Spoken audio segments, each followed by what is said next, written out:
tuko nao na makamu mwenyekiti amefika. Tumpokee sasa ili aweze kufikia jukwani moja kwa moja kuzungumza na nyinyi. Mheshimiwa John Heche anafika uwanjani. Naomba tumpokee.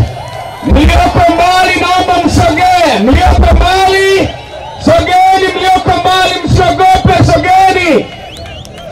Mlioko mbali sogeni tuzungumze. Mlioko mbali sogeni, mlioko mbali sogeni.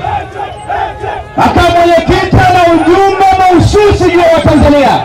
Kule makamano sogeni sasa tuzungumze ili tuweze kumalizana na haya manyang'anyiro. Tabora mko tayari? Tabora mko tayari? Nchi nzima iko tayari. Nyie mkoje?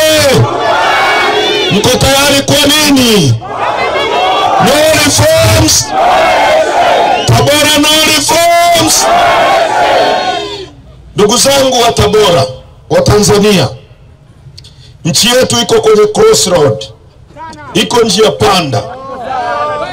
Nchi yetu inahangaika, inahitaji uongozi. Sisi tumejitolea kutoa uongozi. Tunahitaji mtuunge mkono. Tunahitaji tubadilishe nchi hii. Tumefikia sehemu ambayo leo hata viwanja vya kufanya mikutano imekuwa kesi katika nchi hii. Hawataki mpate message kutoka kwa Chadema. Hawataki mpate message jinsi tunavyoibiwa. Hawataki mpate message jinsi nchi yetu inavyoumizwa. Hawataki mpate ujumbe wa jinsi mmefanywa maskini, kwa sababu wanajua Chadema tukisimama hapa tutazungumza kuhusu jinsi nchi yetu inavyoharibiwa. Tumekuja kwenu. Kuna mengi yanaendelea na mengi yanazunguka. Tuko tayari, na mimi nimekuja kuwaambia kwa niaba ya chama chetu tunahitaji mtunge mkono. Tutoe uongozi wa nchi hii ambao utabadilisha nchi hii, utabadilisha maisha yetu. Nchi yetu ina kila kitu cha kutufanya tuwe nchi bora duniani. Kuanzia kwenye dhahabu, sisi ni nchi ya 3 duniani. Ni nchi pekee yenye madini ya Tanzanite. Ni nchi yenye misitu, makaa ya mawe, nickel na cobalt zinazotumika kutengeneza injini za ndege na betri za simu. Ni nchi yenye madini ya urani. Ni nchi yenye gesi. Ni nchi yenye bandari. Kwa nini vijana wetu ni maskini na hawana kazi ya kufanya katikati ya utajiri? Watu wa Tabora, watu wa Tabora, mkoa wenu wa Tabora una kilomita za mraba 76,900. Ukichukua nchi ya Rwanda ina kilomita za mraba 26,000. Mkoa wa Tabora ni mkoa wenye misitu, mninga, mkongo, mbao zote ngumu, hardwood inatoka Dodoma. Tabora. Kwa nini leo nchi hii inaagiza furniture kutoka nje ya nchi kwa mabilioni ya fedha, wakati mbao zinatoka hapa zinakwenda kutengeneza furniture zinarudi hapa? Tungekuwa na viongozi wenye uwezo, wenye akili, leo nchi hii tungetengeneza viwanda vya mbao kwa kutumia misitu yetu, kwa kutumia mbao zetu, tukabadilisha uchumi wa watu wetu. Kwa nini watu wetu hawana ajira? Kwa nini sisi ni maskini? Wakati vijana hamna kazi ya kufanya. Mbao magogo yanatoka hapa yanakwenda Ulaya, sisi tunabaki maskini. Yanakwenda China, tunarudishiwa hapa vitanda vilivyotengenezwa, tunarudishiwa vitu vilivyotengenezwa. Nyie mngepewa ujuzi, mkapewa mitaji. Dodoma hii Tabora ingekuwa ni eneo kubwa la viwanda vya furniture. Furniture zinatoka hapa za Mkongo, furniture zinatoka za Mninga, zinakwenda Ulaya, zinawaletea hapa fedha. Wewe ukiajiriwa kwenye kiwanda cha mbao, ukilipa mshahara, utataka kujenga, utamwajiri huyu fundi. Huyu fundi akikujengea nyumba, akipata pesa atanunua mboga kwa mama anayeuza mboga. Yule mama ataagiza bodaboda amletee mboga nyingine. Bodaboda atanunua mafuta kwenye sheri ya mtu mwenye mafuta. Yule mwenye sheri ataajiri mlinzi. Pesa itazunguka miongoni mwetu. Leo mbao zinatoka hapa zinakwenda kutengeneza ajira China. Nyie hamna ajira, mnaambiwa ajira ni tatizo la kidunia. Tuna shida ya uongozi na lazima tuungane mkono tuibadilishe, tutengeneze ajira kwa ajili yenu, muishi vizuri kwenye nchi. Kwa nini madini yetu yanachimbwa na Wachina wakati ripoti ya CAG imeonyesha kwamba kwa mwaka jana peke yake tumepata matumizi yasiyokuwa na tija serikalini ya bilioni 571? Tungepewa nyie mnaoendesha bodaboda na kufanya betting, mngepewa eneo la kuchimba dhahabu, mkapewa mitaji, mngeingia kwenye mashimo.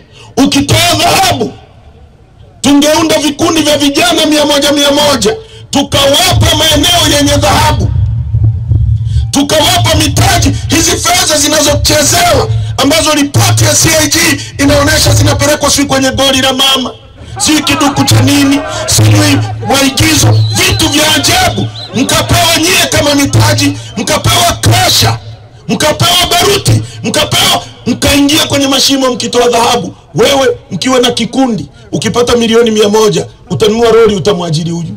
Utajenga nyumba, utamwajiri huyu. Utanunua simenti kwa mtu hapa, huyu mtu atalipa kodi serikalini, serikali itapata mapato zaidi, itaajiri walimu na askari wengi zaidi, kila mtu atapata pesa. Leo tunaporuhusu Wachina ndio wachimbe migodi yetu, maana yake tunaruhusu utajiri wetu uchukuliwe hapa, Wachina wakajitajirishe, wakati vijana wetu hamna kazi ya kufanya. Hii kazi ndio tunaifanya, ndio maana tunawindwa, ndio maana tunashambuliwa, ndio maana Lissu yuko ndani, hana kosa alilofanya. Sisi tumekataa kupiga magoti, ndio maana tumekuja kwenu. Maeneo mengine yote wamesema wanaunga mkono chama chetu kuhusu operation ya no reforms no election. Yeye Tabora mnasemaje? Yeye Tabora mnasemaje? Yeye Tabora mnasemaje? Wangapi wanaunga mkono hoja yetu hii? Asante sana. Tunaomba sana watu wa Tabora, tunaomba sana, tunahitaji mabadiliko, na mabadiliko haya hayawezi kusubiri muda mrefu sana. Haiwezekani leo tunakwenda kwenye mechi ya Simba na Yanga, alafu referee anakuwa Haji Manara. Inawezekana hiyo mechi? Inawezekana hiyo mechi? Yaani mtu atachezewa faulu katikati ya uwanja, Haji ataweka penalty. Uongo kweli? Haji atatenga penalty. Uongo kweli? Au wazee wa Yanga, inawezekanaje Ahmed Ali awe mshika kibendera kwenye mechi ambayo mnacheza Simba na Yanga? Atasema hakuna offside. Uongo kweli? Na hata Yanga walipoona kuna mchezo, na wao wamepiga no reforms no election. Mmewasikia mjawasikia? Sasa wale wanaobishana na Chadema, haki haiombwi, haki inapiganiwa, na sisi tuko tayari kupigania haki hiyo. Tumekuja kwenu kuomba mtunge mkono. Wamefikia sehemu hawawezi kujibu hoja zetu. Walianza wakamkamata Lissu, wakafikiri tutakaa ndani. Tumekataa kukaa ndani. Wakafuta ruzuku, wakafikiri tutashindwa kuendelea. Wananchi wanatuchangia tone tone, tunapiga kazi. Leo wamefikia sehemu wanatuma guns, wahuni, kushambulia mikutano yetu. Tumekwenda Igunga, wanatuma vibaka, vijana wanawanywesha pombe washambulie mikutano yetu, na vijana wanaokuja kwenye mikutano yetu wamekataa. Muhuni akinyanyua mdomo anashughulikiwa sana kwenye mikutano yetu. Nyie Tabora mtakubali hiyo? Nyie mtakubali hiyo? Kwamba tusifanye mkutano kwa sababu ya wahuni? Hoja inajibiwa kwa hoja. Hoja haipigwi lungu, hoja haipigwi nyundo. Kama CCM wana hoja ya kujibu no reforms no election, waje kwenye mkutano, sio kuleta wahuni kupiga mikutano yetu mawe. Itisheni mkutano wenu mje mfanye. Walitunyima uwanja hapa. Uongo kweli? Siku 2 tumepeleka barua, wamezuia uwanja. Leo ndio wanaruhusu saa 6 kwamba kafanyieni mkutano hapa. Masaa 4 baadaye nyomi namna hii mmejaa hapa. Tungetangaza huu mkutano jana, kungekuwa na pa kuweka mguu. Wewe wakiitisha mkutano kama huu, watu wanatoka Uyui, watu wanatoka Nzega, watu wanatoka Siwapi, kidogo wanapata nyomi kidogo. Sasa huu imepigwa firimbi kwamba Chadema iko hapa, watu nyomi, hakuna pa kuweka mguu. Tabora, jipongezeni sana kwa jinsi mlivyofanya. Tumekuja kwenu ndugu zangu kuomba tubadilisheni nchi hii. Hii sio nchi ya kuchezewa namna hii. Mwalimu Nyerere aliacha viwanda. Hapa Tabora kulikuwa na viwanda, uongo kweli? Kulikuwa na kiwanda cha nini hapa? Cha nyuzi. Kipo tena? Na kingine cha nini? Cha maziwa, uongo kweli? Kipo tena? Sasa kulikuwa na kiwanda cha nyuzi hapa. Wasukuma wanalima pamba. Pamba inaingia kwenye jineri. Jineri inatengeneza, inachambua zile pamba, wanaleta Tabora. Tabora inatengeneza nyuzi. Nyuzi zinatoka hapo zinaenda Mwatex, zinaenda Mutex, zinaenda Datex, zinaenda Sungura Textile. Tunatengeneza nguo ndani ya nchi yetu. Mnaelewa maana yake? Isikilizeni. Isikilizeni. Leo viwanda vyote vimefungwa. Uongo kweli? Vile viwanda. Leo Msukuma akilima pamba Geita, Msukuma analima pamba Shinyanga, Wasukuma analima pamba Simiu, hata Tabora pamba inalimwa. Tulikuwa Igunga pamba inalimwa. Inauzwa shilingi 1150 kwa kilo. Uongo kweli? 1150. Inakwenda huko. Ile pamba ikifika kule India wanaigeuza kilo nzima, si tumeuza 1150.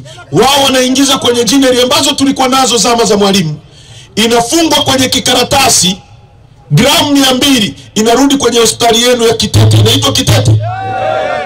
Kinini? Kitete. Kale ka gramu 200 tunanunua shilingi 10,000, wakati kilo nzima uliuza shilingi 1150. Kuna akili hapo? Kuna akili hapo? Sasa sikiliza. Hichi kiwanda cha nguo kilikuwa cha nyuzi kilikuwa kinaajiri nani? Nyie vijana, si ndio? Na sikilizeni ndugu zangu. Kiwanda kinatoa ajira kwa mtu mwenye elimu na yule asiyekuwa na elimu. Kiwandani ataajiriwa engineer, kiwandani ataajiriwa mtu wa hesabu, kiwandani atakuwepo mama ntilie anayewauzia wafanyakazi wa kiwanda chakula, kiwandani atakuwepo mbeba mizigo, kiwandani atakuwepo dereva wa lori. Kiwanda kinaajiri kila mtu mwenye elimu na asiyekuwa na elimu. Sasa hicho kiwanda kilikuwa kinawaajiri nyie. Pesa ilikuwa haitoki hapa kwenda nje. Ikitoka huko ikinakuja kununua nyuzi Tabora, ina maana pesa inatoka Dar Textile au inatoka Mwatex inakuja Tabora kununua nyuzi. Hicho kiwanda kinakuajiri wewe. Wewe ukipata hela unajenga. Ukijenga unamwajiri fundi. Fundi ananunua nyanya kwa mwingine. Au wewe unanunua mfuko kwa mtu wa Tabora. Hicho kiwanda kimeuawa. Tunaagiza nyuzi kutoka hapa, tunaziagiza kutoka China. Ina maana pesa inatoka Tabora inakwenda kuagiza nyuzi China. Nyie mnapataje ajira? Alafu wanawaambia tatizo la ajira ni tatizo la kidunia. Sio kweli, ni tatizo la kutengenezwa na viongozi wabovu wasiokuwa na uwezo. Fikiria hivi. Mwalimu aliacha kiwanda cha General Tyres, kilikuwa kinatengeneza tairi. Uongo kweli? Tairi za Tanzania tulikuwa tunatumia za ndani ya nchi. Kile kiwanda kimeuawa. Mwalimu aliacha viwanda vya kiberiti, Kibo Matches. Aliacha viwanda vya kila kitu. Hata kiwanda cha Philips pale Arusha kilikuwa kinatengeneza radio. Mwalimu aliacha kiwanda cha Bora kinatengeneza viatu vya nchi yetu. Mwalimu aliacha viwanda vya kila kitu. Leo tulikuwa na kiwanda cha tairi za magari, kimekufa. Bodaboda ikiisha tairi hapa au Uyui au kwetu Kemakolere, pesa inatoka Sikonge au Kemakolere inakwenda China kuagiza tairi, wakati vijana mnafanya betting, hakuna ajira. Tuna nchi hapa. Toothpick za kutolea nyama kwenye meno zinatoka wapi? Magogo yanatoka Tabora, yanakwenda China, yanachongochonga, yanawekwa kwenye vikopo, tunanunua sisi. Kiberiti